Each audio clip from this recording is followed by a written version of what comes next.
If I had to become a chartered accountant all over again, knowing everything that I know now, I would follow these 3 steps to qualify in as little as 3 years. I'm going to share my exact roadmap and common mistakes that stop people before they've even started. There are a few key accounting qualifications in the UK accounting world. Chartered accountant is a legally protected title, and that's for members of the Institute of Chartered Accountants England and Wales, the Institute of Chartered Accountants Scotland, or Chartered Accountants Ireland. Each has its own training program like ICAEW ACA. There are also related qualifications like ACCA, Chartered Certified Accountants, and CIMA, Chartered Management Accountants. All are respected, but they're technically different to the Chartered Accountant title. For ACCA, many people use Chartered Accountant internationally, but in the UK, it is just slightly different. AAT is a foundation qualification, and it's usually used as a stepping stone to then the CIMA, ACA, or ACCA. If I was starting again today, I would choose ICAEW ACA. I loved the experience. It's globally recognized, it develops you professionally and technically, and it just offers a huge flexibility in your career path. My roadmap is for this route. Step 1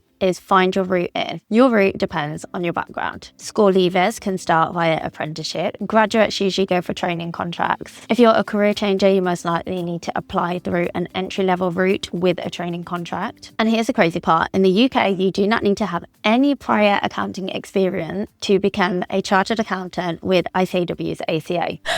You'll probably need maths and English qualifications, say at that GCSE level, but if you've got a degree, it can be in any subject. ICAEW has a full route guide for anyone UK, overseas. I'll link it below in the description so you can check your exact eligibility. Step 2 is to secure a training contract. To qualify as a chartered accountant, you need 450 days of relevant work experience, so securing a training contract with an authorised training employer is essential. You may not have any relevant work or accounting experience right now, but that is absolutely okay. Employers do not expect it at this stage either. They just want to see if you have the right skills and a genuine interest. And honestly, they just want to see that you can fit in well with their team. That's why you really need to highlight your transferable skills: communication, analytical, attention to detail, time management, organization, and yes, Excel skill too. The first common mistake is weak applications. Posting generic CVs, not tailoring your application, just poor interview prep, that will really let you down at this stage. I've linked in the description my exact CV templates that got me my training contract at a Big 4 firm. The second mistake is choosing the wrong employer for you. So there's 2 main types. There's either in practice or industry. In practice, you work on different clients of different sizes in different industries. And what's so good is that you start with a lot of new joiners at the same time. The firm will offer you a training contract and pay for all of the costs associated with your qualification. It sounds great, but it's not for everyone. It is very high pressured. The firm might expect you to sit more exams together at a time, and there really are strict clauses in your contract for exam failure. If you know you'll need more support or flexibility with your exams,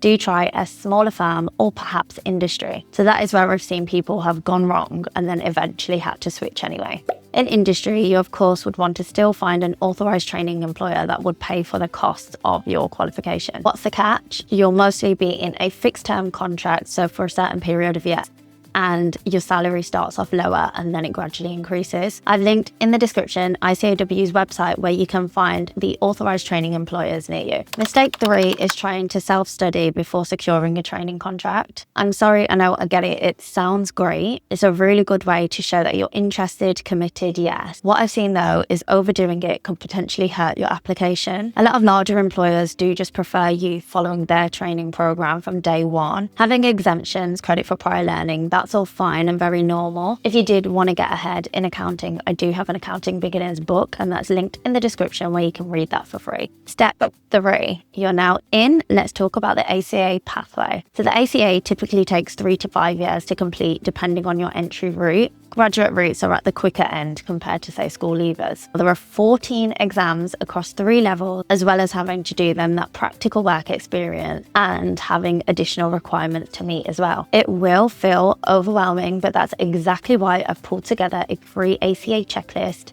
and that's just to keep you on track from day one. It's part of my ultimate ACA starter pack, but you can download it for free by clicking the link in my description. I've got you. I'll now break down the 14 exams for you. If you had no exemptions, you would have to sit all of these. I'm keeping this very high level, but if you did want more details, ICAEW's exam syllabus is in the description. Starting off with the certificate level, there are 6 exams, an hour and a half in duration. It's a 55% pass mark. You'll get the results the next day, and it is mostly multiple choice questions. What you'll see here is that there's a real mix of topics, and that's really why I definitely recommend this qualification. This will really build that foundation knowledge that you need for the later levels. So in accounting, tax, business, it's great. And once you pass all of these, you actually get the CFAB qualification. Moving on to the 6 professional level exams. This is much more applied. It is a huge step up from those certificate level exams. The exams are 2.5 to 3 hours long.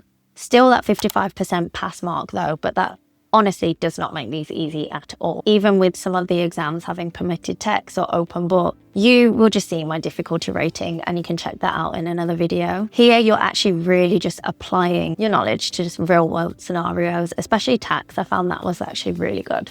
And now the final 2 advanced level exams, which are both case studies in format. So they're 4 hours long. Yep, 4 hours, 50% pass mark. And these exams are just completely different to the others besides that other case study format in the professional level. It's a real different style, but a great skill to have. Along with passing all those exams, you then need to also complete the 450 days of practical work experience. It's not weekends, bank holidays, training, time in college. It's actual working days getting the relevant work experience. You also need to complete 30 units of specialized learning.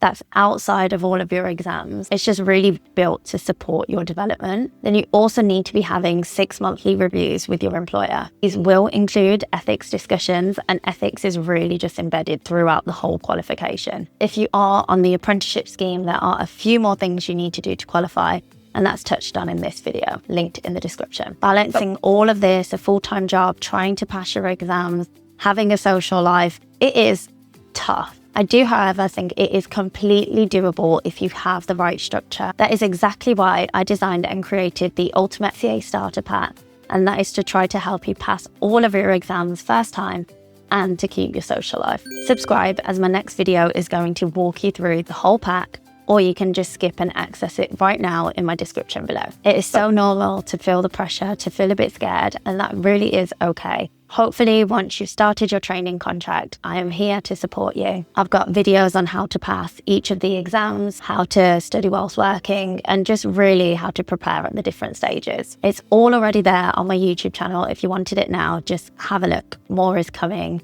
So do subscribe or just check it out now. So that's it. That's my 3-step roadmap. If it was helpful, give me a like. Any comments at all, questions, drop them in the box below. I would be happy to answer those. And good luck getting chartered. You've got this.